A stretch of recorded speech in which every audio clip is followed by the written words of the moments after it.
Okay, so good morning, everybody.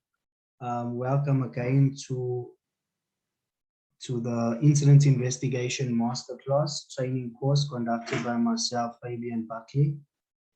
I see Elton has joined us. I don't know where's Mr. Faromo. Anyway, so let us begin. So today's investigation training we're going to be conducting, it's going to be quite intense, as if you've conducted the other trainings with me as well, with regards to the SHE-file training, as well as the masterclass training course that I conducted. It's quite intense, so there's a lot of participation and a lot of focus. So I will try my utmost best to get the most information through to you guys, and that everybody grows and learns from this training course that we're going to go through today. A lot of it is from my own personal experience. So I hope that everybody enjoys it. So firstly, I'd like to start off with a short quote. One famous quote that I found that I liked was, "I keep 6 honest serving men. They taught me all I knew. Their names are what and why and when and how and where and who." That was by Rudyard Kipling. Now, obviously, this is pertaining to incident investigation information, because we're always asking what happened, why it happened, when did it happen, how did it happen, where did it happen, and who did it happen to. Okay, so that's the reason why I chose this famous quotation. Okay, so just some information pertaining to the introduction. Okay, so my name is Fabian Buckley. I'm one of the directors at WIB Construction and Safety. I'm also a construction health and safety manager and consultant that's working out in Pietermaritzburg. I will soon be working in Ethiopia on a wind farm project out in Ethiopia. I'll be leaving in the next 2 weeks. So that's my current situation. My 5-year career plan is that I'd like to veer out into project management in the next couple of years, starting to prepare myself for studies in those areas. So yes, I should soon be a project manager within at least 3 years, but okay, I'll put it in my 5-year plan. So if you can just quickly go around with everybody, just quickly share with us with regards to your full name, current position, reason for attending this training, and the 5 years. Obviously, my reason is obviously to impart as much knowledge and experience into you guys as much as possible, and that you'll leave this training with much better understanding and a much better footing as far as incident investigations are concerned. Excuse me for missing that point, and then I explain my 5-year career plan. So if we can start with Elton, just on top of the list that I have. Elton, if you can go ahead, please.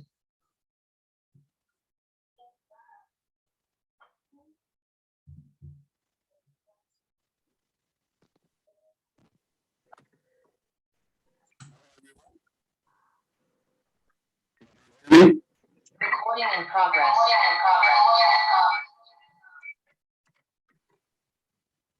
Hi, can you hear me?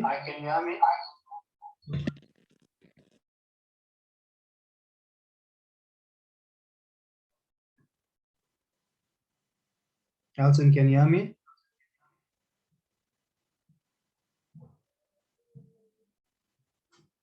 Okay, I think Elton can't hear me. Can we go ahead with Lizelle, please?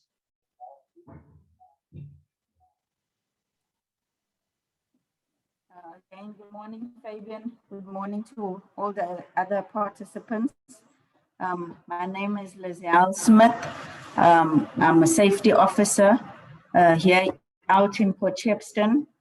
My reason for attending this training session is just for a better understanding as a safety officer goes into different kinds of construction. So, and there's different things to learn, different scope of works. So it's just a good thing to have a better understanding how to handle different situations, also just learning from different angles. Different people teach differently, so learning from different angles for me is a good thing. And then also my career plan, I love what I do at the moment. I love being a safety officer. I love going to different types of projects. So also in saying that, I also want to do safety files and stuff like that. Yeah, being an agent, so to say. Thank you. Thank you very much, Lizelle. Chandra? Good morning, everybody. My name is Chandra Foster. My current position, I'm a health and safety officer for a mining and construction company. My reason for attending this training is just to get a better understanding on the incident investigation processes, and that, like Lizelle said, it's just learning from different angles and all that stuff. Excuse me. And my 5-year career plan would be, I'd like to grow myself better to maybe in 5 years' time be in a more senior position in management and health and safety. So that's my career plan. Thank you. Thank you, Chandra. Mr. Faromo? Hello, good morning, everyone. Good morning. My name is Foromo Koivogi. I'm from Guinea. I'm a safety officer. The reason that I'm attending this course, this training, I want just to know more about incident investigation to increase my knowledge in this training. And the 5-year career plan. First, I was a safety agent, and then I moved. I was a safety officer, safety supervisor, and after that, I was a safety supervisor. Then I work in construction company, and I work also in ports company. Yes, thank you. Thank you very much, Mr. Faromo. Elton, if we can try you one more time. If you can't, it's fine, we can go ahead. If I can ask everybody, just put your mics on silent for me as well, please, to reduce the background noises. And then we can start. Okay, so the investigation masterclass. So everybody knows that I have an agreement that I like to start off with everybody to understand how the process works with these trainings. As I've mentioned in previous ones, and mentioned the same today, this is an interactive masterclass and not a monologue. Okay, so please, if you agree with something, you can show me a thumbs up on the icons. If you haven't used it before, I'm sure everybody's familiar with Zoom. You can just put your thumbs up, and then I know that everybody's in agreement. Sometimes I'll ask you just by a show of thumbs, who understands or who doesn't understand, etc. And then you can just show me a thumbs up. Also, if we're happy to move on to the next point. When it comes to hands up, please show me the hands up icon if you'd like to say something or ask a question. And that's the way that I like to work. Let's keep this decorum between us as professional as possible, so that nobody starts feeling like they're being spoken over, etc. And please, I ask a lot of questions. If you've attended my trainings, you would have known I ask a hell of a lot of questions, because I would also like to hear your opinions, your experiences, where you're at. So this is the way I usually conduct my trainings. As far as breaks are concerned as well, with regards to our breaks, we can have a 5-minute break after every hour. So we would have started at 9 o'clock. Our next break would have been at 10 o'clock. So I'm going to keep that break. What I'll do is at the end of the day, within the afternoon time, if I have not completed the training and there's a 30-minute delay, from my side, I will ensure that that 30 minutes gets covered as well, because they will also have a Q&A session at the end of the training as well. So just for information's sake, for time. So sometimes, please, I'm a little bit caught up with discussions and those things that are happening. If I can just ask if somebody can just pop a reminder at 10 o'clock, and then we can have our 5-minute bio break. And then we'll start at 10 again, sharp. So the next break will obviously be an hour later, and we'll do the same. So it just keeps moving by 5 minutes. Okay, until we come to lunchtime, and then we'll have a 20-minute lunch break, and then we can come back straight back. If we're doing well on time, then we can have maybe a 30-minute lunch break if you want to, and then we can come back after that, and then we'll have the rest of the session until the end of the day. Okay, so with regards to the parking lot, I call this the parking lot because these are where we will park any questions or any statements, etc., that we would like to make that might not necessarily be specifically linked to the conversation at hand. So it means that it can be something that's relating to incident investigation, but we might want to discuss it at a later stage. So we can put this in our parking lot. Okay. So the incident investigation program, as I've mentioned, it's a one-day online investigation masterclass over 6 hours. We have our short 5-minute breaks when required. Lunch will be from 12 to 12:30. As I said, we can, if we consider reducing it to put in more time, then it's also up to you all as well. So the outcomes will be to be able to understand incident investigations, the certain tools and techniques that I'm going to be sharing with you, to comprehend how to secure the scene of the accident. We're going to be discussing comprehending how to conduct a preliminary investigation. We're also going to be looking at comprehending how to interview witnesses and the injured party, comprehending how to conduct a root cause analysis, comprehend how to compile the report with an action plan. Okay, so many of you guys will know as well within my trainings, I always talk about my golden nuggets. If you see a golden nugget on the side of the deck on the screen, that means that it's something personal that I've implemented or have done through the years. So yeah, that's just for information's sake as to my golden nugget that I'm sharing with you. Some of the golden nuggets is stuff that I've learned through the years, but others, majority of it is stuff that I've implemented that I feel will add some value to you and your career if you utilize it as well. So just quickly going through the aims. At the end of this course, candidates should be able to investigate events which led or might have led to an injury, use techniques to identify the root causes of accidents and incidents, prepare formal reports and make logical and cost-effective proposals to prevent a repetition. And then the objectives as candidates will have a knowledge and understanding of accident prevention and investigations, the principles of accident prevention and the root causes of accidents, the procedures for investigating accidents to identify the root causes, and also different root cause analysis techniques, as I've mentioned. Okay, so the goals for the training is learn simple tools that can be used to investigate simple and complex accidents, learn the importance of root cause analysis, and then we're going to walk away with resources that can help minimize the occurrence of accidents within your department or within your company. Okay, so before we go into the actual investigation processes and techniques, I'm going to share with you all a few informations that I think is important for you guys to understand. So firstly, we need to understand what is an accident. Okay, so an accident is the final event of an unplanned process that results in injury or illness to an employee.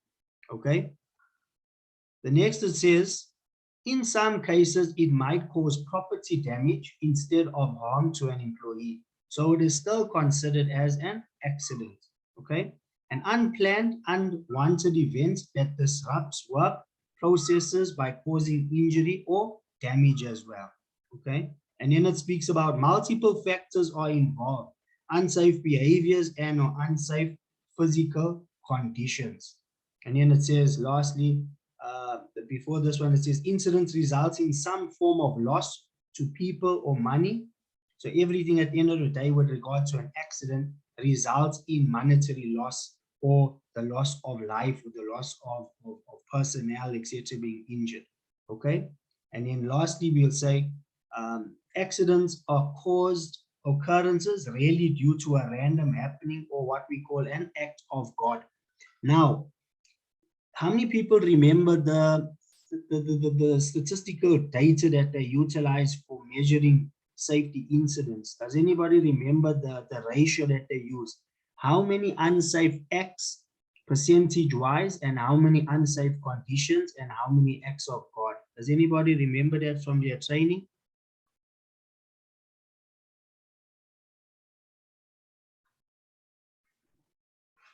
Can anybody remember the 88, 2 and 10?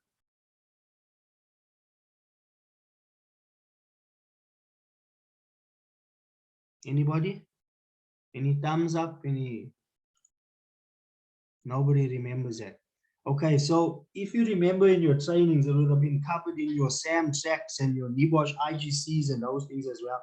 They always referred to incidents taking place were 88% of the time they were caused due to unsafe acts. Okay, 10% is caused due to unsafe conditions. And then 2% of the balance of that is called by what we will call an act of God or force majeure, as we talk about in the contractual terminology. Okay, force majeure, but we say it as an act of God. All right, so that is now what you need to always remember. Why I'm saying this is because how do we understand what was the main causes of accidents is people and decisions and organizations are the cause of majority of these incidents from taking place. Okay. So next, we're going to look at accident versus incident. Can anybody share with us what is their understanding of an incident?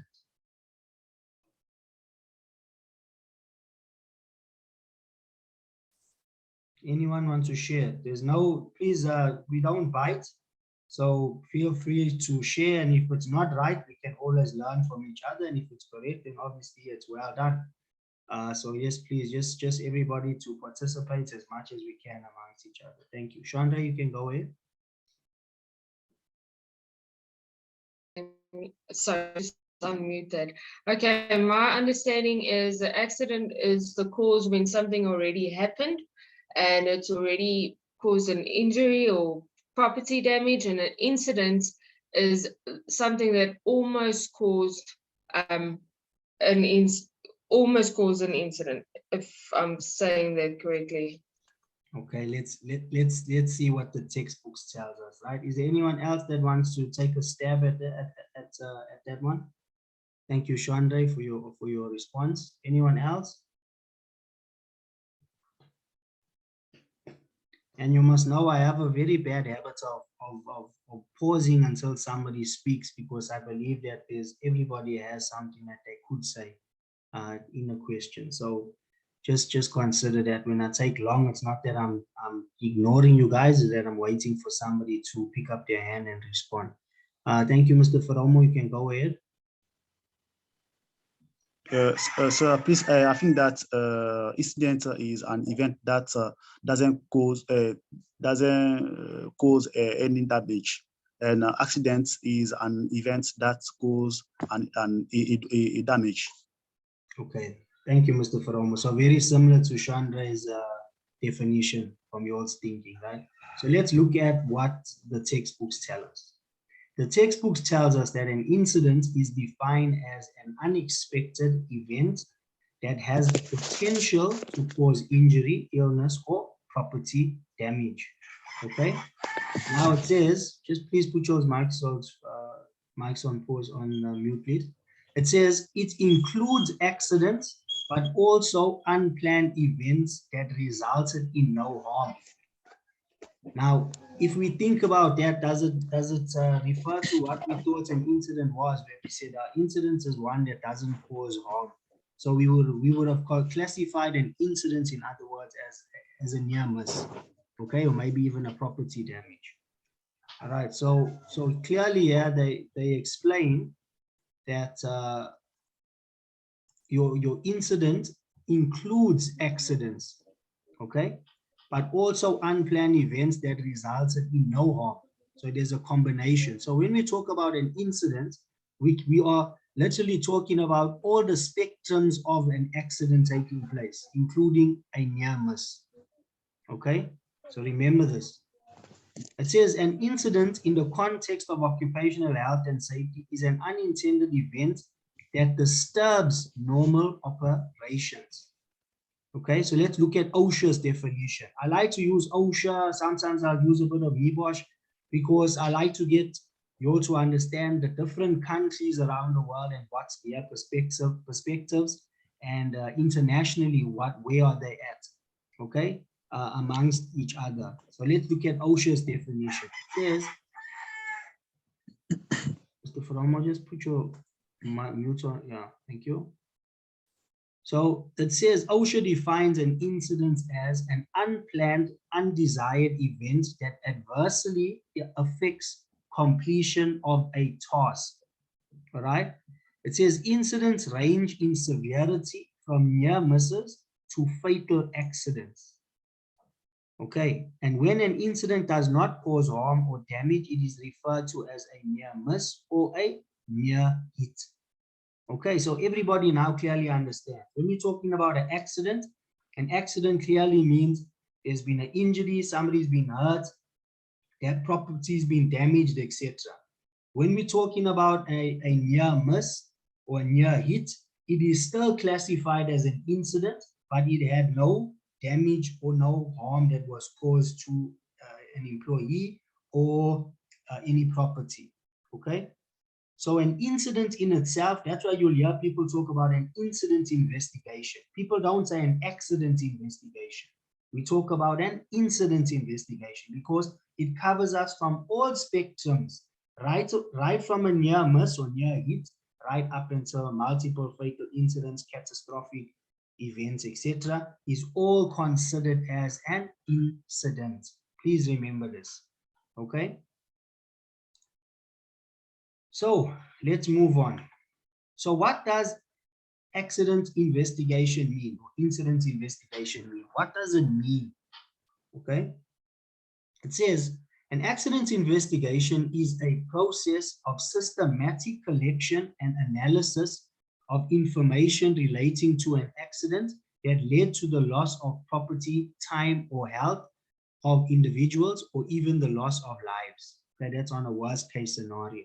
So that is now, what does accident investigation mean? It means that there is a systematic collection of data, of information, and then there's an analysis that is done thereafter, and that's why we're going to go into the different techniques that can be utilized to give us the analysis that we are looking for to identify certain precursors or antecedents as well. Okay.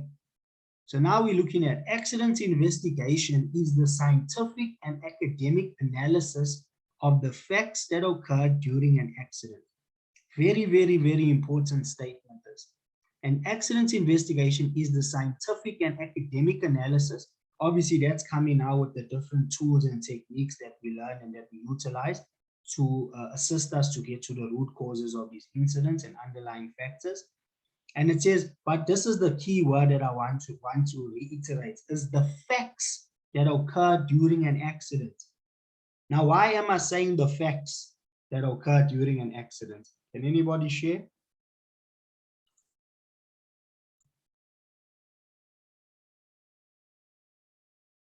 Anybody? Why am I saying the facts that occurred? Go ahead, Elton. Can you hear me, Fabian? Can you hear you loud and clear? Okay. You'll require the facts in order to conduct your investigation, in order to close it off as well. Without that, you won't be able to do the investigation. So you got to gather all this information together. I don't know if is that what you're looking for? 100%, Elton. So thank you. You can just mute your mic there. So That's the intention. The intention is for any investigation is to find out what went wrong. We want to find out the facts of the incident investigation and what went wrong so that we can rectify it. Imagine imagine if you were a detective and you heard that somebody was murdered and you were going to go and do the case, and the murder happened in Cape Town, but you were going to Johannesburg to conduct investigations there at a different scene. And people are coming and giving you total different information because it's not the same investigation that you investigated. So in the same way, I know I'm being a little bit facetious in my example, but in the same way that you would investigate a murder is the same way that you would investigate an incident scene or accident scene, where you want to derive what happened based on factual information. It does not help you conducting investigations with hearsay. Please remember this. There's certain things that you can take away from these trainings that must stick in your mind for the rest of your life. As long as you're doing this job and you're conducting investigations, remember certain of these key aspects that I'm mentioning to you guys. Okay. So an investigation is conducted to identify the root causes of an accident in an effort to make recommendations or take corrective actions to prevent the future occurrence of the same or similar event.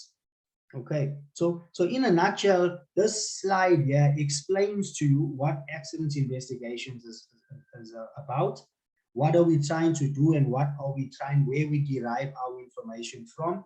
And then the last one is telling us about the root cause analysis that we're conducting, the action plans, and thereafter why we're doing accident investigation is to prevent any future occurrence or an event happening of a similar nature. Okay. So this is from Saferpedia. I also add some links on there. It's also on your training manual that you can click on, and you'll be able to have that information available to you as well. So why investigate? Investigations can uncover deficiencies in procedures and training, or draw attention to needed repairs or maintenance as well. Okay. So obviously, when we're talking about investigations of incidents, we're not only talking about people being injured or people that have died.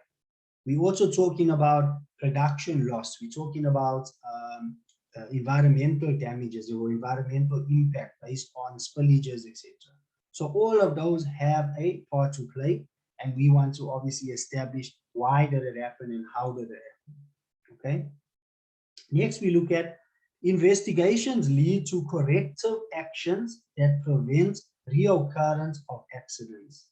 So that's ultimately what we're trying to do. We're trying to correct any deviations or efficiencies that we've identified, that we've identified to prevent a reoccurrence of accidents.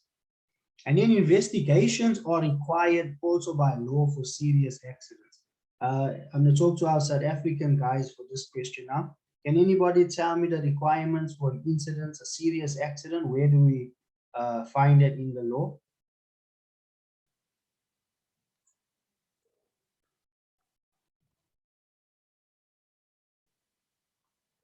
Anybody? I'm going to give you the first tip. It starts with section, and there's a number afterwards.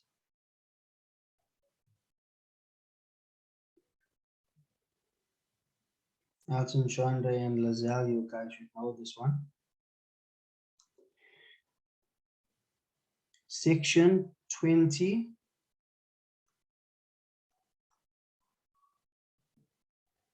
Nobody wants to take it.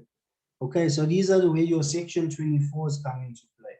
Your section 24 talk about your serious accidents that occur under your GSR, General Safety Regulations, that speaks about the reporting of incidents of a serious nature. So your section 24, your requirements would be for what? We need to report if there's a fatal incident, if there's somebody that's had loss of limb, becomes unconscious, if equipment runs away out of control, etc., etc. and any serious incidents that take place would be seen as a Section 24 reportable incident. Okay. So, what is a fundamental reason for investigating incidents? As I'm going to mention, and I'm going to reiterate, this one is old, but one or two of them are also new. It says prevention of similar future loss. In other words, an investigation is a reactive process that should result in proactive improvements to incident prevention measures. Now, what that basically means is, in a nutshell, when we're conducting an incident investigation, it is a reactive management approach. What is proactive about it is what we do with the information that we've identified from the investigation and how we make it work for us. So with our preventative measures, corrective measures, etc., that we put in place, how are we going to ensure that it has a proactive end for the company, meaning that we do not cause any serious or further incidents from taking place. So although reactive, effectively conducted incident investigations allow us to learn from the lost experience in order to strengthen our proactive efforts and prevent future similar loss situations. Okay, so has anybody heard of the 5 Ps? Has anybody heard of the 5 Ps?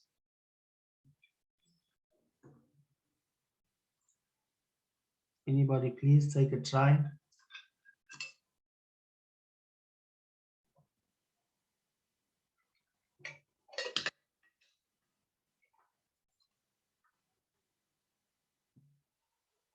Nobody, okay. So the 5 Ps are one of the tools that I utilize when I conduct incident investigations, and even when I do these trainings, I like to include this discussion into the training because I feel it's very, very important. When we as safety professionals are out in the field and an incident is taking place or has taken place, excuse me, what we do is we can't go and say, just give me 5 minutes. I just need to quickly go to the office and download some material, etc., for me to come back, and then I will have a discussion to identify what we need to look at for this incident investigation. You're now at the scene, an incident has taken place. You now need to start thinking, okay? So the 5 Ps that I've put down over here will give you a clear indication as to what you need to look for, okay? So the first P we're going to start off with is places. So anybody give me an example of places?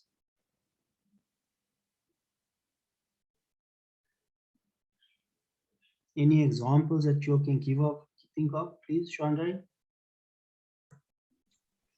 Places where the incident has taken place. Is that correct? Correct, correct. So give me a couple of examples of places.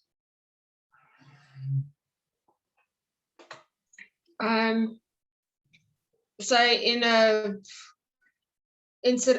a workshop, in a yard, Correct. like a rope shovel yard or something like that. Correct, perfect. So yes, places would be the location as to where the incident has taken place. So it can be at a boiler house, it can be in the office, it can be in the workshop, on the road, anywhere is a place. Okay, so that's what we need to remember. The next P that we look at is people.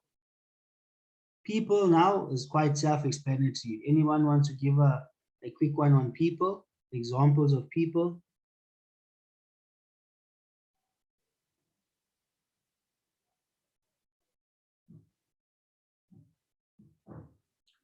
Go ahead. Injured personnel. Thank you. Injured personnel, that would be pipe fitters, boiler makers, riggers, general workers, foremen. Anybody in that regard would be seen as people. Okay. Next, we look at parts. Anybody want to take a stab at what they think parts are?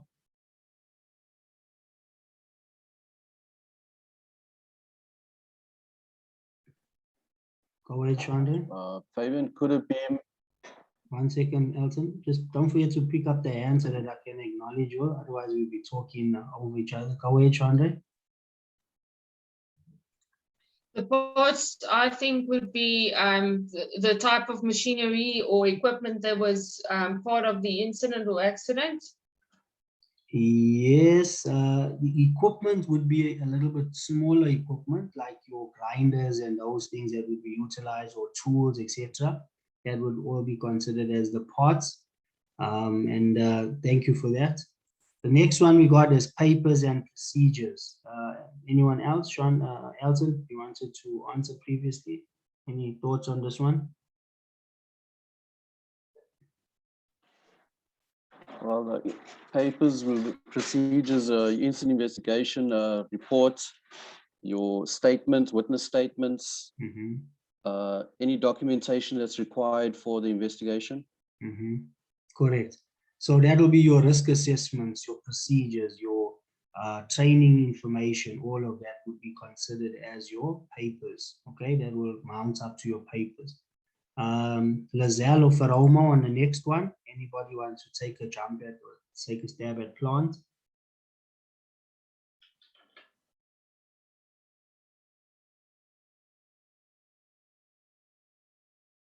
Anyone?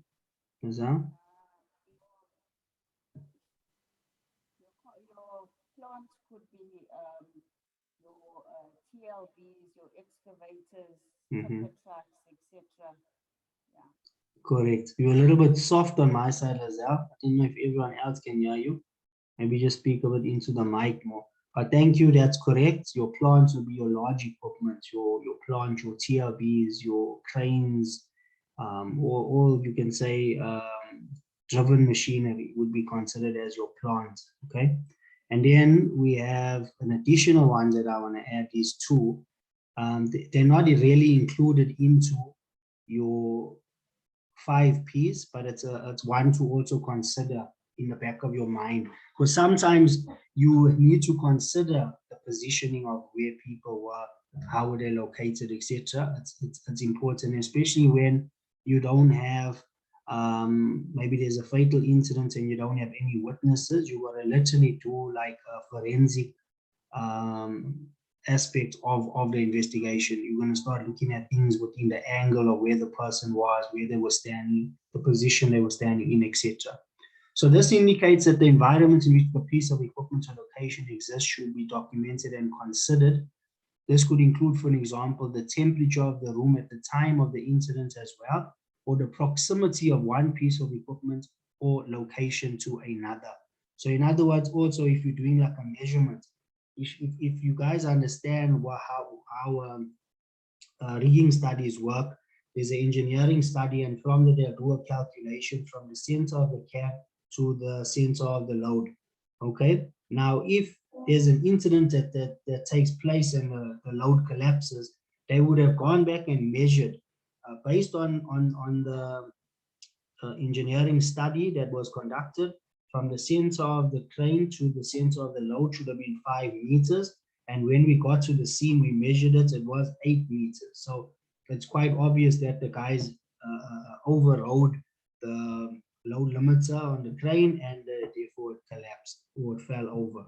Okay, so those are the kind of considerations that one needs to have when it comes to position. And then we talk about another aspect, they call it paradigms. So this indicates that any trends or common assumptions about the cause of the incident should be noted. The intent of noting these paradigms is to remove this assumption from the investigation. That is to say, remove any bias from the analysis. So what we're saying here is that if it indicates any trends or common assumptions, if we are sitting in an investigation and there's 10 of us in the investigation and all 8 of us have this assumption that a person did this in this way, we need to clarify that and understand, is that assumption correct or is it just our assumption? Sometimes 10 people can, or 8 can be wrong and 2 can be right. So it does not always mean that the majority rule is accepted when it comes to incident investigations. Everything needs to be based on fact and what can be proven. Okay.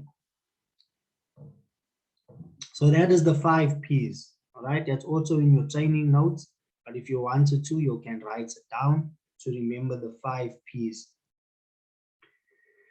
All right, so what should we be looked at? Okay, now we're starting to look more deeper into the aspects of the incident taking place. We say we look at the task. Here, the actual work procedure being used at the time of the accident is explored. Now, if we are looking at the task, we're saying what activity was taking place at the time when the incident happened.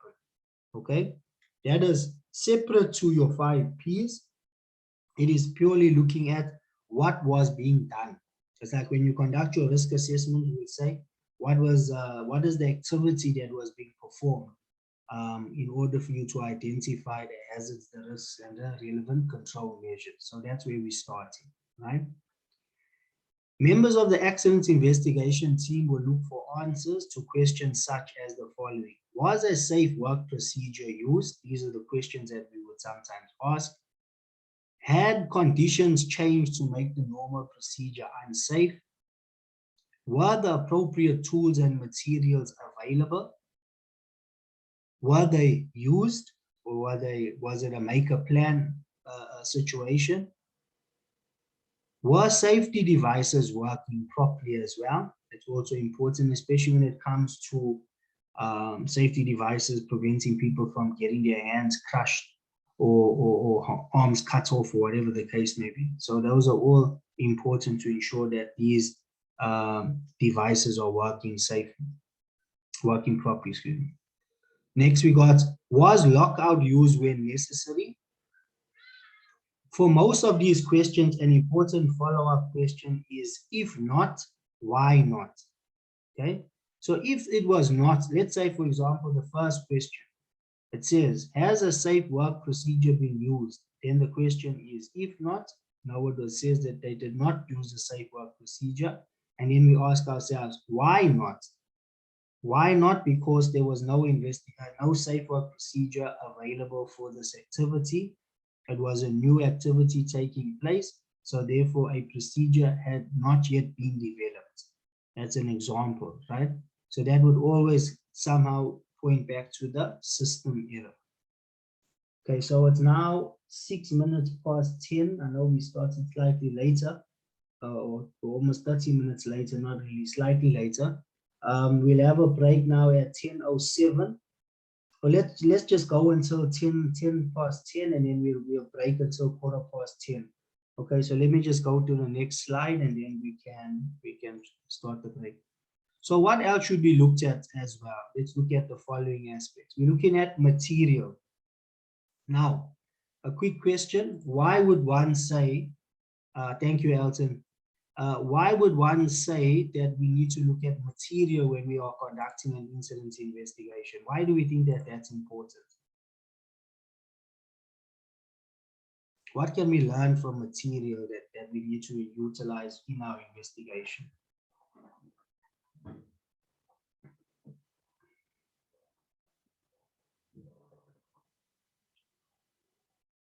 Go ahead, Chandra. It depends on the material that was being used at the time of the incident. Could have been nip and pinch points, or it could have been heavy material, or depends on the material. Correct. So when we're talking about material, it could be a lot of factors that could have played a part from that material causing the incident to take place. You also have to look at what were they using the material for. Was it designed for that purpose? Was it so constructed that it would be able to withstand or the usage of what it was being implemented for or utilized for? So all of that becomes a question that one needs to ask, right? So we'll say, to seek out possible causes resulting from the equipment and materials used, investigators might ask the following. Was there an equipment failure? Now we'll see all of this as well popping up in the incident investigation root cause analysis template that I'm going to be sharing with you later, okay? What caused it to fail? Was the machinery poorly designed? Were hazardous substances involved? Were they clearly identified? Was a less hazardous alternative substance possible and available? Was the raw material substandard in some way? Should personal protective equipment PPE have been used? Was the PPE used? Were users of PPE properly trained?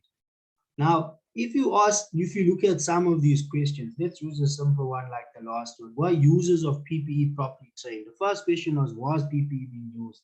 So now we've identified, yes, PPE was used, or no, it was not used. Now we're asking the next question. Can the company prove that they trained their employees on the correct usage of PPE? And then obviously if they cannot prove that they train the people properly on the safe usage of PPE, then it can go back to the company to say you did not act in a reasonable manner. Okay, and then again, each time the answer reveals an unsafe condition, the investigator must ask the following: why was this situation allowed to exist? We'll stop here and we'll come back on this one because I just want to go into this point, into that question as well. Okay, thank you. We just have a short break and then be back at 10:15 sharp, please.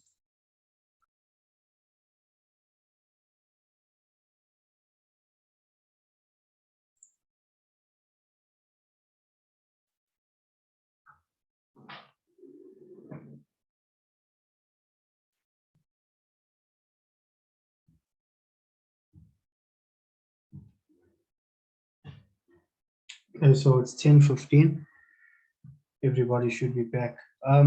So yes, the reason why I stopped at that question was, why was the situation allowed to exist? One must always understand, this is one of the fundamentals of investigations, is that at the end of the day, we are always trying to establish where did the company go wrong.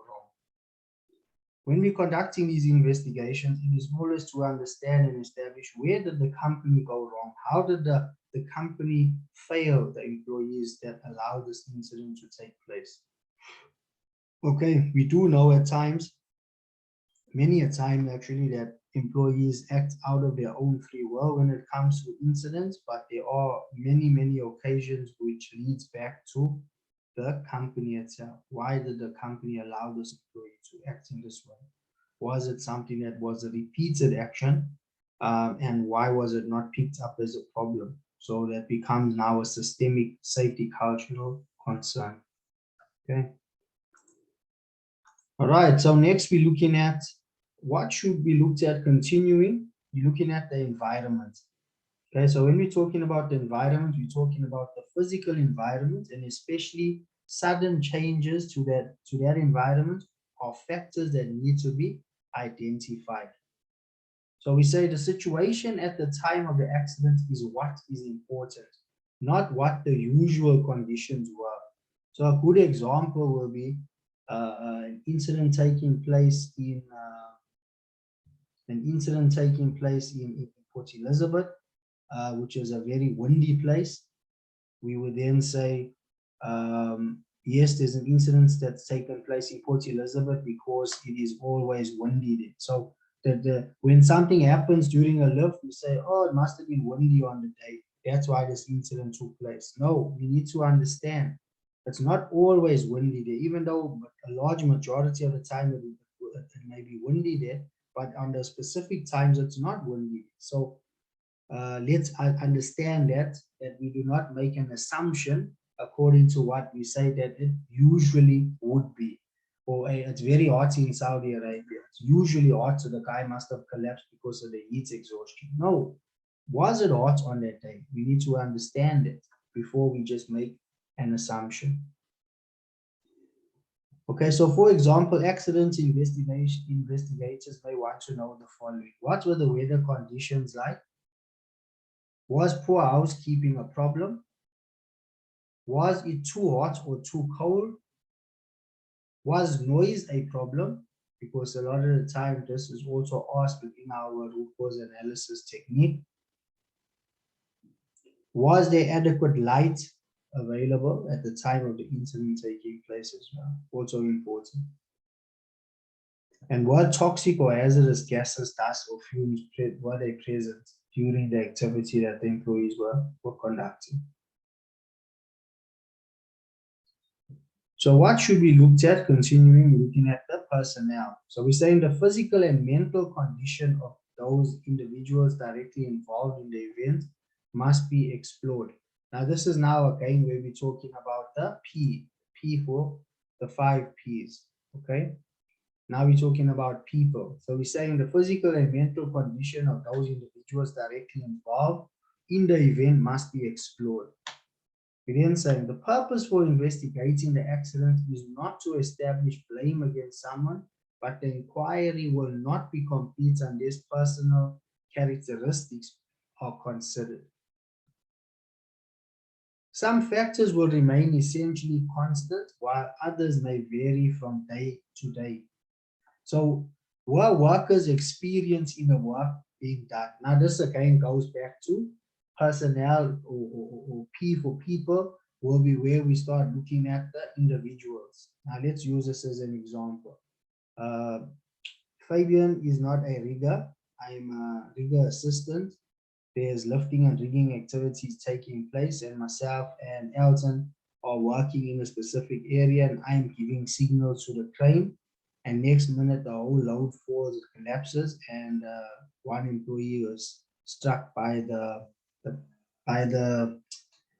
material falling and injuring the person below. All right. So what are we saying in this regard? We are saying that the Fabian, that's the rigger assistant that was working at the time, was not competent to perform the function that he was doing. So during the investigation, we're going to do research on the people.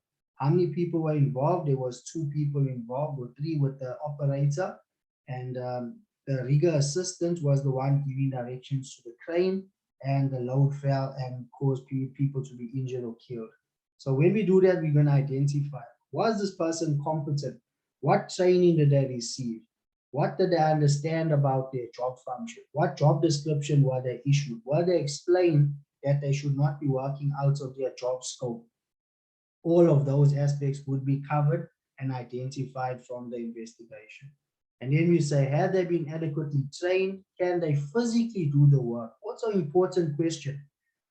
Example is a short person that's applying for a job as an air hostess, you know, can they reach the top section of the cabinet to put the bags in to help a customer when they are putting their baggage into the overhead compartments in a plane, you know? So are they physically capable of doing that work for them to do it? You're not going to get a scrawny little person lifting a heavy weight, even though we know that guys should not be lifting more than 25 kgs.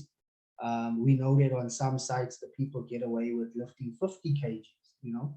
So we got to obviously consider those factors when we are conducting our investigation.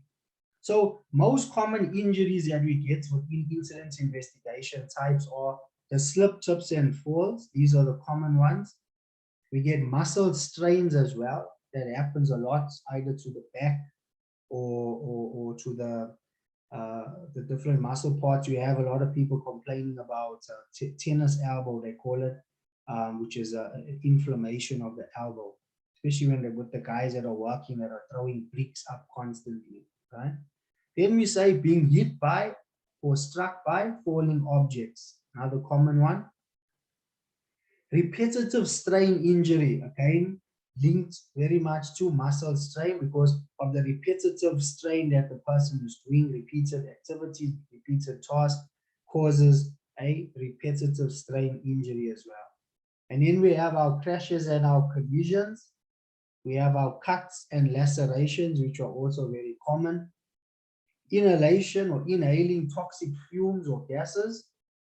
Exposure to loud noise, which is a common occurrence, especially in the construction and mining industry, and also textile industry as well, especially where the guys are working with sewing machines and embroidery machines, etc. They are all very, very noisy equipment.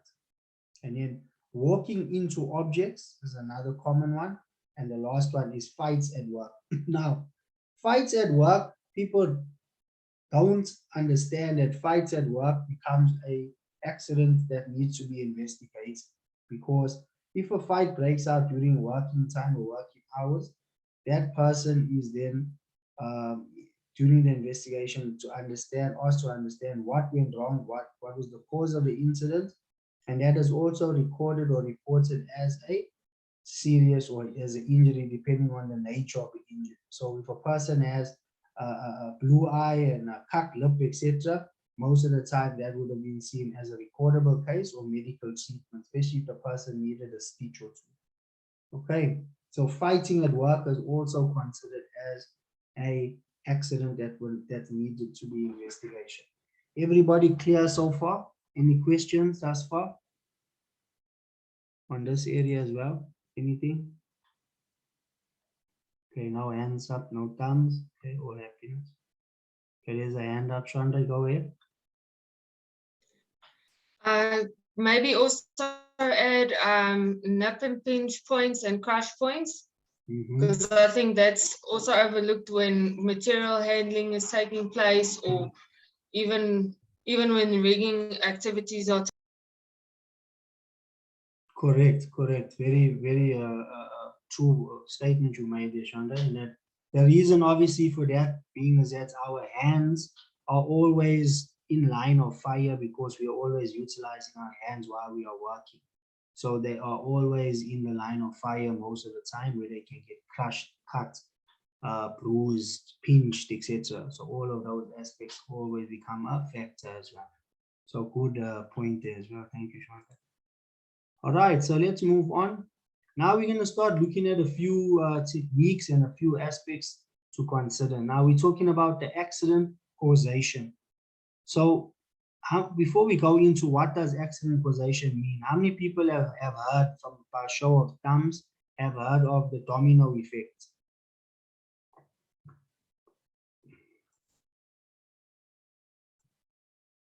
Chandra, okay, anyone else? Elton? Rizal, okay. So the domino effect. The domino effect is basically an indication of a sequence of events taking place, where we have different boxes that you would have, which are your dominoes. And if you remove one of those dominoes within the process of stuff happening, incident taking place where the dominoes start falling, if you remove one of those dominoes out of the equation, then it prevents the accident and it prevents the injury from taking place. So that's the thinking or the concept behind the domino effect. Okay. So what does accident causation mean? An accident causation refers to the factors that are the primary reason behind an accident taking place.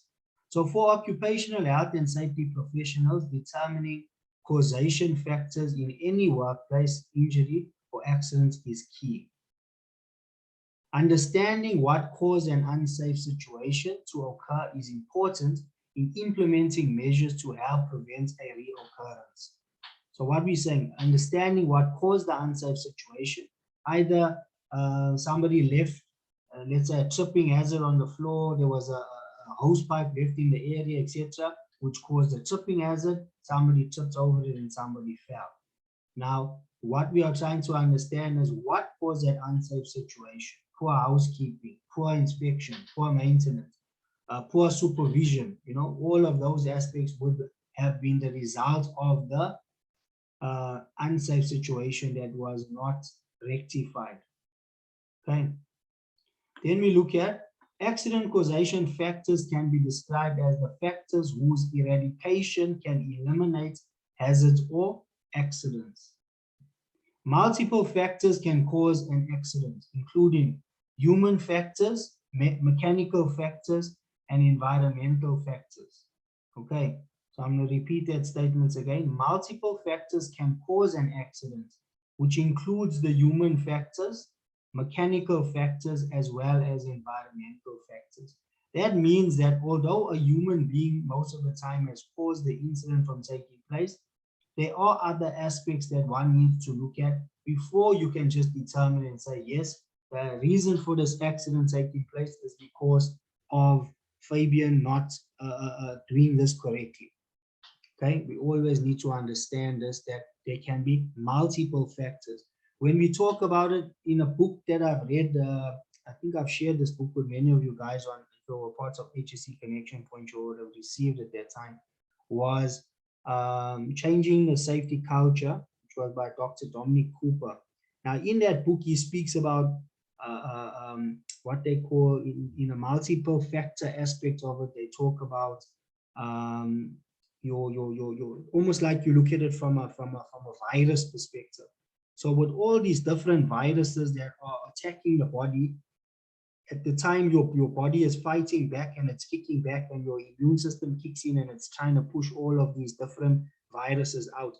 But it just takes the one to come through, and therefore your body gets sick, and then you get sick. So he talks about your different I'm trying to remember now, your pathogens, excuse me, that's what he was talking about, your different pathogens that have an impact on your body, which is similarly to how you have to look at it from an incident perspective.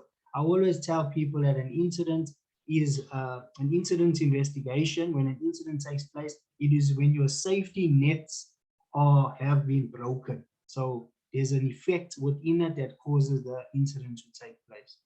Okay, so there's a breakage in your safety defenses or your nets. Now we're going to be touching on that a bit more, especially when we're looking at your barrier, your barrier analysis and those things as well. So human factors can include loss of sleep, inattention, or lack of knowledge about safety measures, as well as poor judgment. Okay, so this is a very, very common issue that pops up a lot in our incident investigations, is inattention to footing, or another one is lack of judgment. So it was a poor judgment call in the time that a person made that decision that ultimately caused the accident to take place. Okay, so this is a common one when it comes to the human factor, human element. Mechanical factors can include faulty equipment or using equipment other than the way in which it is intended. And then we look at environmental factors can include excess heat, cold, light, low light, excuse me, sometimes high height, high lighting conditions and slippery floors. Now, when we talk about extreme light, can also become a factor when it comes to incident investigation. It can also be a factor when something is too bright within an area. If you're coming into an area and the lights is too bright, it can also cause you to block your eyes and sometimes not see something above you, and there you hit your head.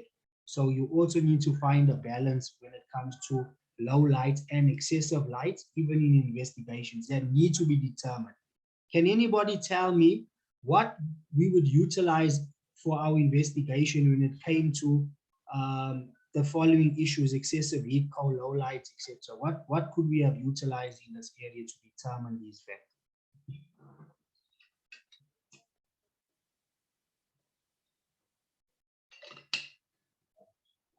Anybody? What could we have utilized to determine these specific facts?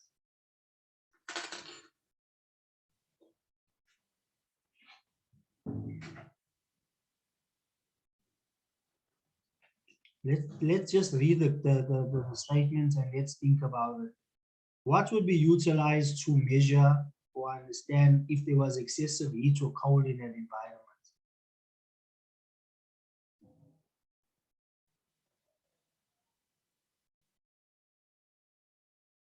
Go ahead, Elton. Would you say for heat and cold, would you say like a temperature gun or something like that? Yeah, we use a thermometer or a temperature gun. Good point. And we get a hot or cold, your wet and dry bulb temperature gauges as well, which would also be able to give you that. What else could we have utilized for lighting issues?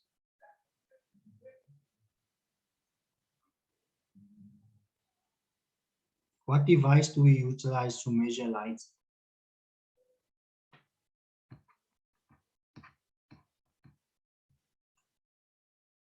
Nobody. Okay, so we utilize what we call a lux meter.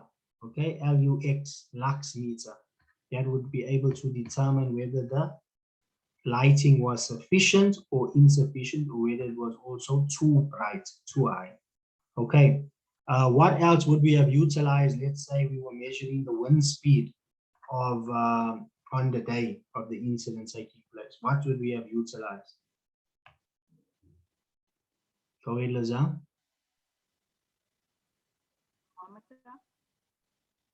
Sorry, you're a bit soft here, Lazar.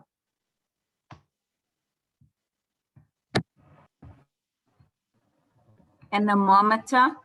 Correct, correct. We would have utilized an anemometer to measure the wind speed to determine whether the wind was too high or not actually too low. It's not never really a factor for it being too low, but it would always be a factor of it being too high. Okay, so thank you for those comments. So these I'm saying are the type of measuring tools or devices that we could have utilized that would be available to us for that incident investigation. All right, so next we're looking at what are defenses and barriers. I spoke about defenses, I spoke about barriers just now that I'm going to explain to you guys now. Now, how many people have seen this type of investigation tool? They call it the Swiss cheese. Anybody thumb up if you've seen it or heard of it? Okay, nobody. All right, there's one thumb up. Thank you, Elton. So yes, this is what we call the Swiss cheese incident investigation tool, right? So the Swiss cheese tool was redrawn from James Reasons in 1991. All right, and this is the example. So basically what it means is, or let me explain it to you in a bit more detail. It says that the triggers are on this side of it would be the world in this regards, right? The globe of what they utilize. And in between it, we have what is called our defenses and barriers, okay?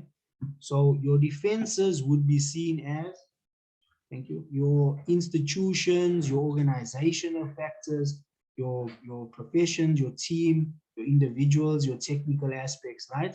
That would be seen here at the bottom for your defenses.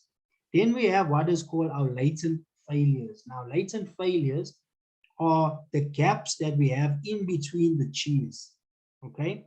Now, in order for an incident to take place, all of these holes need to align properly or perfectly in order for that accident to take place. That would mean that if your first line of defense is broken and there is a latent failure that passes through that barrier or that defense, your next level or next layer should have prevented it from taking place or moving on from that specific point. Okay, until it later on moves on, eventually passing through all of the holes that were identified within the defenses or the barriers, and ultimately it results in the accident taking place at the end. So all of those different aspects need to be aligned, and all of them need to have some failures in between it in order for it to have failed. And that's why I keep on saying again with regard to the safety net, that safety is a safety net. The amount of layers that we have, the amount of strong twine or whatever we're utilizing to make the net that is utilized will ensure that people are not being injured because our safety net is strong. So this is now your Swiss cheese explanation. So there are measures which failed or were missing and did not prevent the outcome of an active failure. What was in place but failed to make people aware of the potential for the event? And what should have been in place to make people aware of the potential for the event? What detection or fail-safe devices were in place but failed? And what detection or fail-safe devices should have been in place? Okay. What mitigation defenses were in place but failed? And what mitigation defenses should have been in place? So here again, you see it's talking about what detection or fail-safe devices were in place but failed. So what should have picked it up based on a detection process, either your inspections, your safety walkthroughs, your risk assessment processes, etc., that would have been followed, would have all been utilized to detect those failures, potential failures. Okay, and then when it comes to your mitigation defenses, we're talking about more solid stuff, more physical barriers and those things that could have prevented such an incident from taking place. But the mitigation defenses, it's asking us why are they in place? And the mitigation defenses, it says what should have been in place but was not in place. That means that you all did not identify this, or the company did not identify these devices when it happened, when this thing took place itself. So that meant that you needed to go back to the drawing board and go back and fix what was identified in that investigation as a gap or a deviation. So what went wrong in the implementation? Can anybody tell me how we could have identified these things to ensure that these things were in place properly? What are some of the tools that we have in our arsenal as safety professionals that we could have used to ensure that these mitigations and detections were done correctly?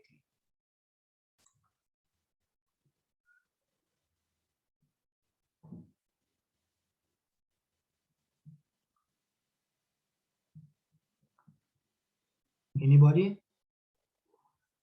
What are some of the tools that we have? Okay, I see Elton's hands up, so I'm gonna give Elton, maybe he got this one without the explanation. Elton, go ahead.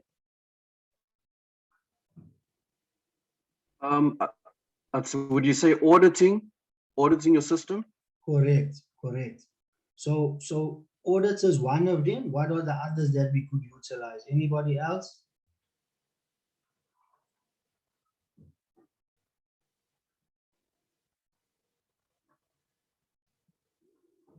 Anybody else besides audits? Rizal, go ahead. VFL team walkthroughs. Correct. Thank you for that one, Rizal. Anyone else? Mr. Faromo, Chandra, anyone?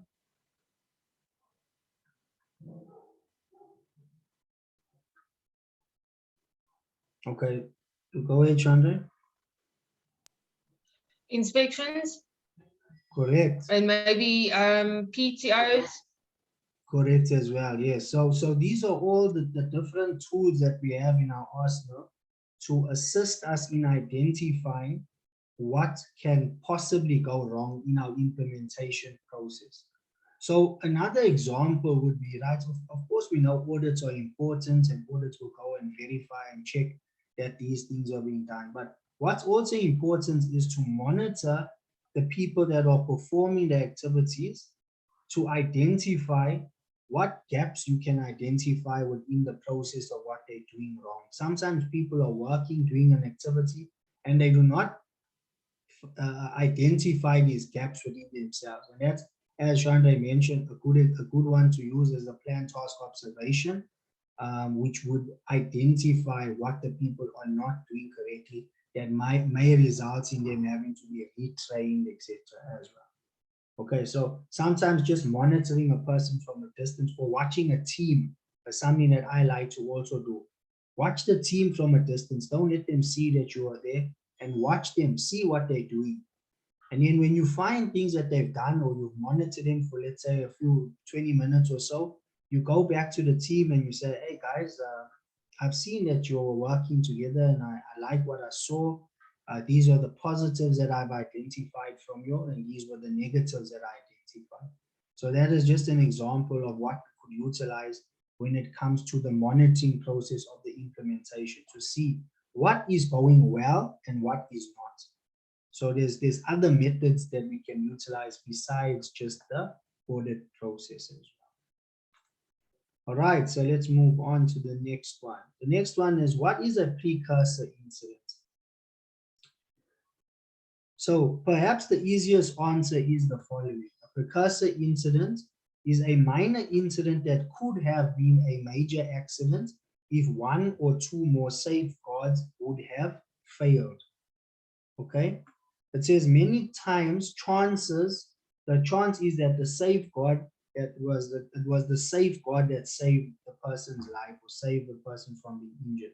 Now, I think a lot differently nowadays. I know that anyone that dies because God allows them to die, and if they save, they get kept because He keeps them. But as far as incident investigation processes are concerned, this is what they indicate. They state that many times chance is the last safeguard that saves somebody's life, and I don't believe in chance, but I'm just sharing what the information is that we have available to us from the textbooks as well, right?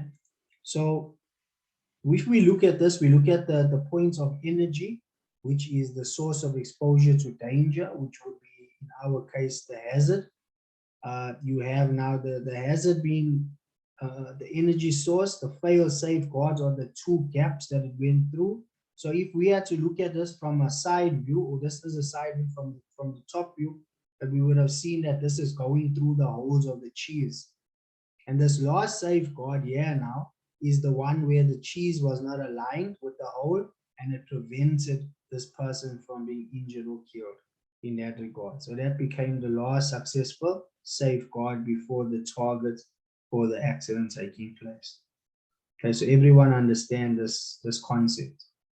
Right, another one that they use would be the hazard or the energy. The safeguard is the wall or barrier, and the target would be the human being, the person. So questions or statements pertaining to human failure. So it says human failure, any incorrect action by an individual is termed human failure and is often simply blamed on the individual who is guilty. In fact, the fallibility of individuals is almost entirely predictable. Okay. So failures may be made by the injured person and or others at the time of the incident or accident. These are called active failures. However, many failures that cause accidents are made by decision makers, such as managers, designers, etc. And sometime before an accident and are called latent failures. Okay, so what does it mean from that understanding? Anybody want to explain it in their own term? What is the difference between the active failure and the latent failure?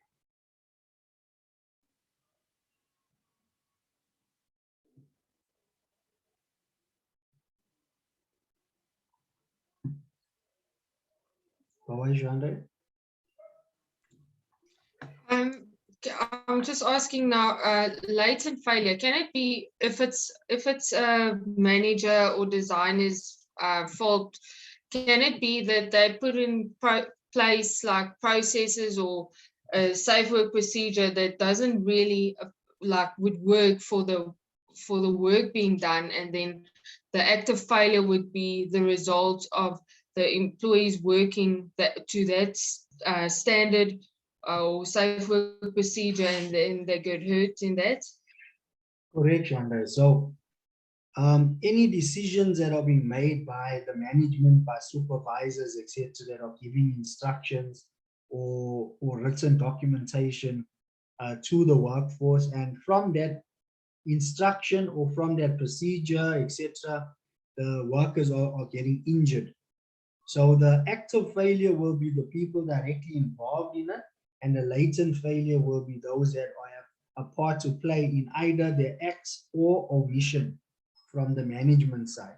Meaning that from their acts, they did something that caused the accident directly, or from their omission, meaning that they were supposed to have done something and they did not do it, which resulted in the accident taking place. Okay. Now, failure to consider the human limitations of people to perceive, cope with, remember, process, and act on information is expecting too much of people. Human failure can take the form of the following points that will be covered on the next slide. Okay, so now we're going to be talking about three aspects of error. All right, there's three different aspects that when we talk about what is an error. Anybody knows what errors are before we go into the slides?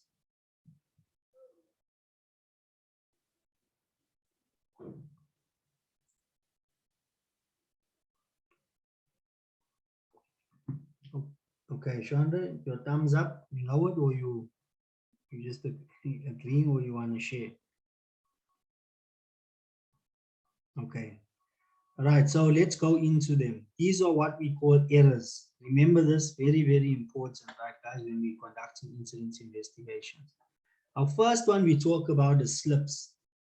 And I'm not talking about slip, trip, and falls on this regard. I'm talking about errors that people make, and what does it mean for a slip? What does slip mean?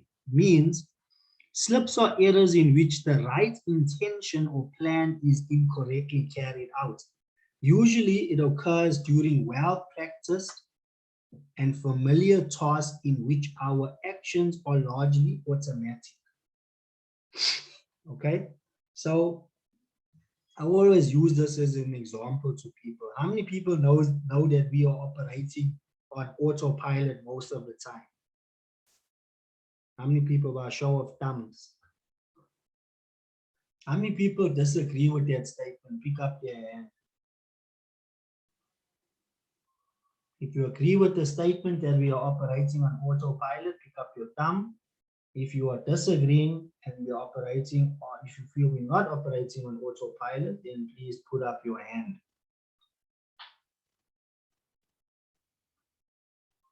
Okay, I see the thumbs going up. Okay, anybody, Mr. Faromo? Hand or thumb?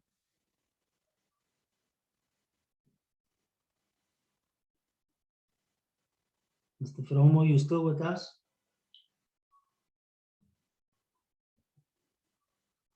Hand up. Okay, so you disagree with that statement. Okay, good. All right, so now a quick explanation why I'm saying what I'm saying. Within the human psyche and within the biological makeup of a human being, we have what is called neuroscience or neurotechnology, right? So through neuroscience, we identify that human beings think through chemicals that are fired in the brain, and also within synapses and neural pathways that are created through what we call neuroplasticity. Now, in the neural pathways of a person, like let's use an example for brushing your teeth. When you brush your teeth, you don't need to think about the process of brushing your teeth. You don't say, okay, I'm going to take my toothbrush out of the cup. I'm going to put toothpaste on. I'm going to put water on the toothpaste. I'm going to put it in my mouth. I'm going to brush it, and I'm going to use circles. Everything happens automatically. You don't have to think about it. You don't have to put any thoughts into it. Everything just flows naturally. Now, the reason for that is that biologically, your brain has created a neural pathway, meaning that a structure has been formulated within your brain, and that when it comes to brushing your teeth, you know exactly what you need to do without being told. The same applies with riding a bicycle and all of those things.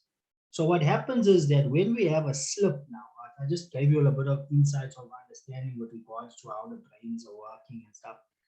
When we are dealing with slips and errors when it comes to thinking about us working on autopilot, it is that in the process that you are doing, that your normal process of brushing your teeth is involved, and that automatically now something happens and there's an incident, is that you have been very familiar with the process, but you made one mistake or one error in the sense that you chose something wrong during that process. I remember a couple of times when I've brushed my teeth and I've been brushing it too hard, I sometimes injure my gum, etc. It's not because I injured my gum because I wasn't thinking, it's because I was maybe rushing in that process to brush it quicker, or I wanted to brush it harder, and it caused my gum to be injured because of a slip during that activity. So these are the examples that I'm referring to when it comes to people causing slips during an incident. Okay, so important to understand this. Next, we look at what is called lapses. Now, lapses, these are errors. These errors, excuse me, are failures to carry out an action, largely involving failure of memory. So that means I know what I need to do in my process, in my activity that I'm performing.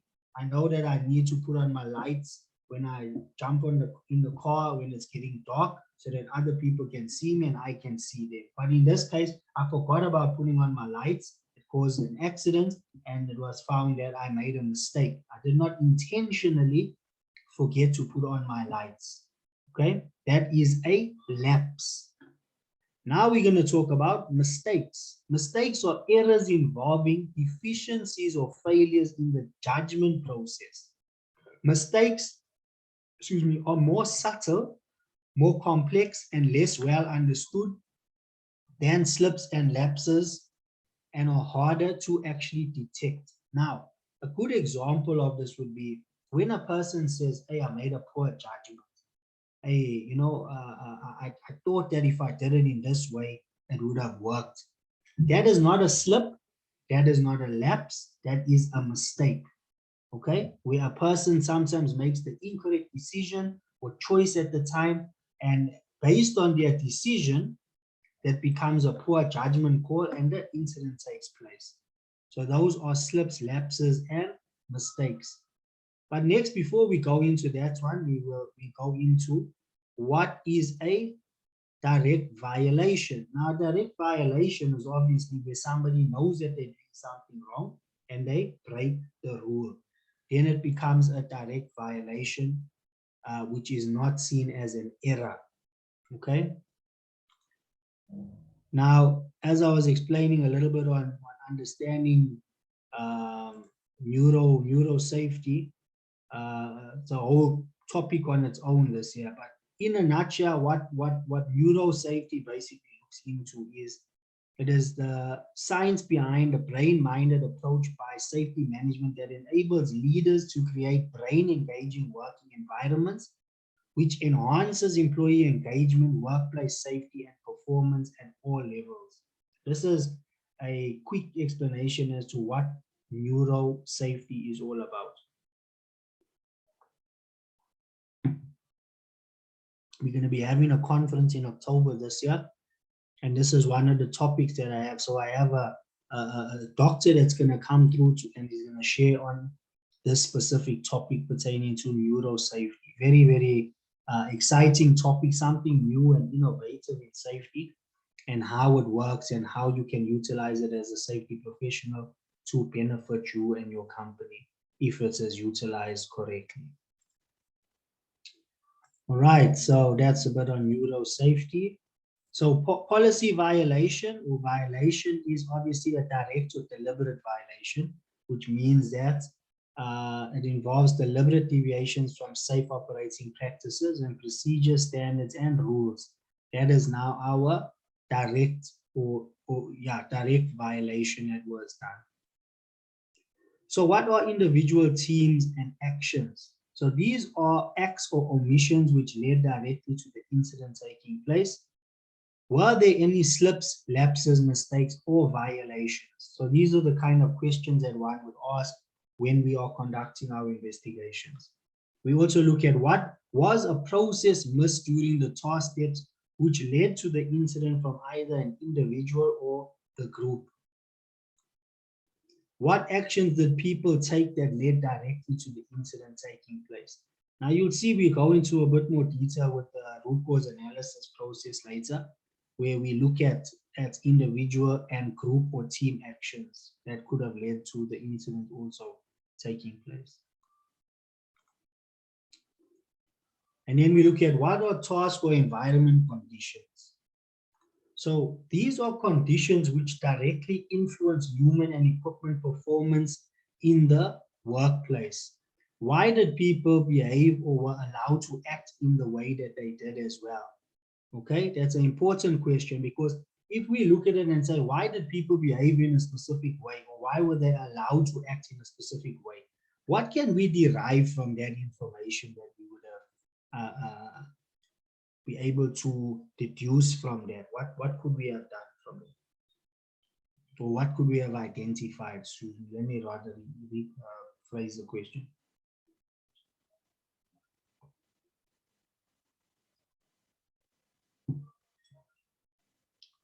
If we can say, why did people behave or were allowed to act in a specific way? Why did they?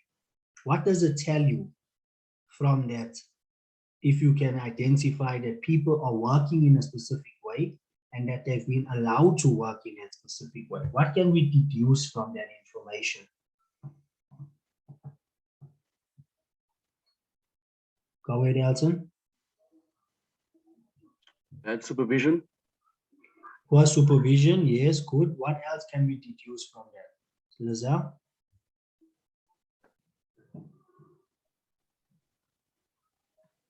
Production, Sorry, you broke up a bit there. whereby I say production, Fabian, where we are pressed with time. So eventually supervisors allow the workers to take shortcuts. Thank you, Lizelle. Anybody else?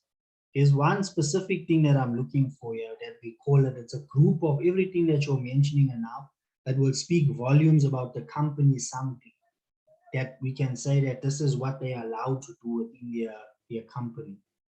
What are we looking for here? The safety what's of their company.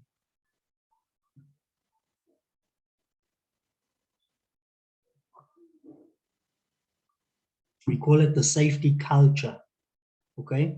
A safety culture of the company would determine whether these are things that are allowed to take place within this company. And that would determine the safety culture of that company, where we would say, this is the way we do things around here. Either we do it the right way, the good way, or we do it the bad way. And then obviously with the bad way comes the repercussions of it being done in the bad way. So we say, does the culture of the area condone this type of behavior? Okay. And what factors were present to allow the behavior? Now, when we say what factors were allowed, what were present, we're talking about the combination of factors that led to this behavior being allowed: system errors, poor supervision, as you mentioned, Elton, lack of issues with production loss, production time factors. All of those aspects come back and becomes the factors that were present to allow this specific behavior. So when you hear statements like what you mentioned as well as where due to low productivity or job stoppages, whatever they were, supervision starts allowing and management starts allowing workers to work unsafely due to the what we would call schedule creep or schedule impact, right? So we would identify it and say, okay, so because the project is behind, it means that the guys are now allowed to start breaking rules and cutting corners. And that's how people start getting injured and killed. So when we identify those, even when we are conducting our inspections, besides your investigations, you can then already start advising the management and saying, hey guys, I see what you're doing and it's not right. Before we end up with a serious accident or killing somebody, let us stop. And that's the proactive approach that one would take. Okay, so what are organizational factor types that we have? There's quite a lengthy list of them. So these are system failures which led to the task or environment conditions. Okay. So what organization factors can be implicated in the identified conditions, actions, and defenses? This will be what were the precursor or latent conditions impacting on the incident itself? Hardware. What hardware? Poor equipment, lack of equipment, etc. would all be a factor. TR would be for training. Organization. So when we're talking about organization factors, when we speak about the organization, what are we talking about here? Anybody know what we're talking about when we talk about organization or the organizational aspects of the company? What are we talking about here?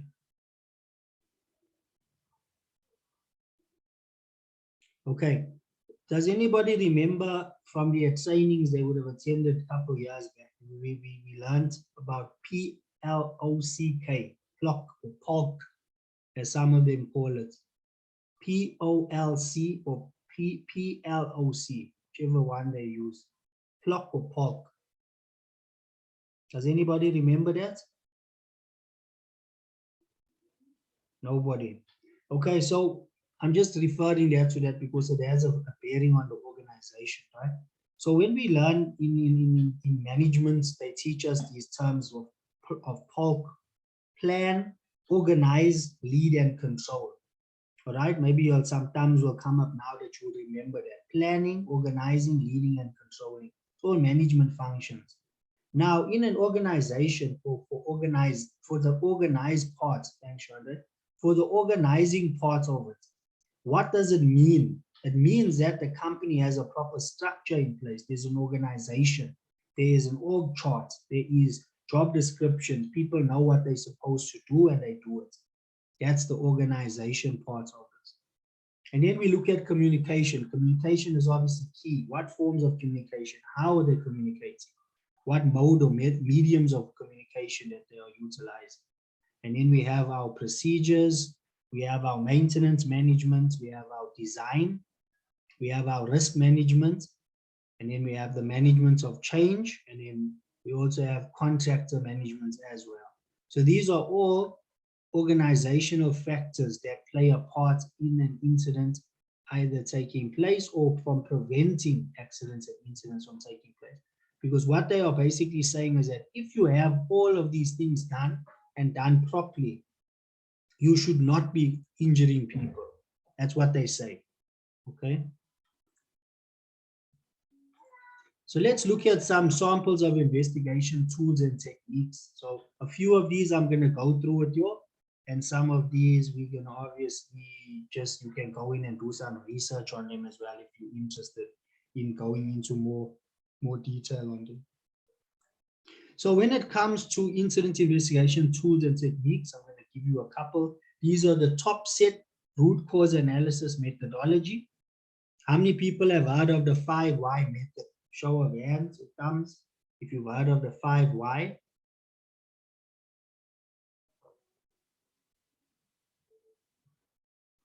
Nobody's heard of the 5 why. Okay, there's yourselves. Okay.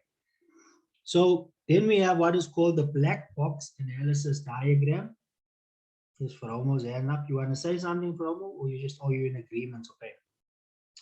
The black box analysis diagram. We also have the tripod beta, the incident bow tie. Now that the incident bow tie is something that you can also utilize the bow tie for risk management.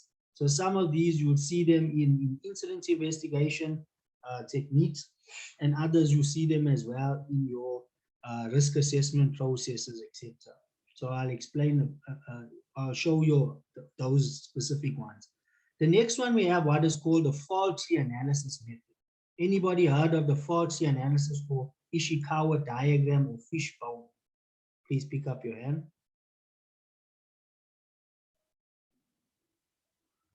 Okay, one hand, one thumb. Another hand. Okay, another hand. Thank you. So a lot of you guys have heard of the Ishikawa diagram or fishbone that we utilize, also called the fault tree analysis, right? We then also have what is called the event tree analysis method. We have the systematic cause analysis technique or SCAT analysis. Now, some of these obviously I've never utilized in my life. I'm not gonna sit here and act like I've used these all before. There's quite a few of them that I'm quite familiar with, and there's a lot of them that I've never actually heard of before I was preparing this training. Another one is incident cause analysis technique, AICAT. Another one is the tap route. Now the tap route is also something that is being more commonly utilized nowadays.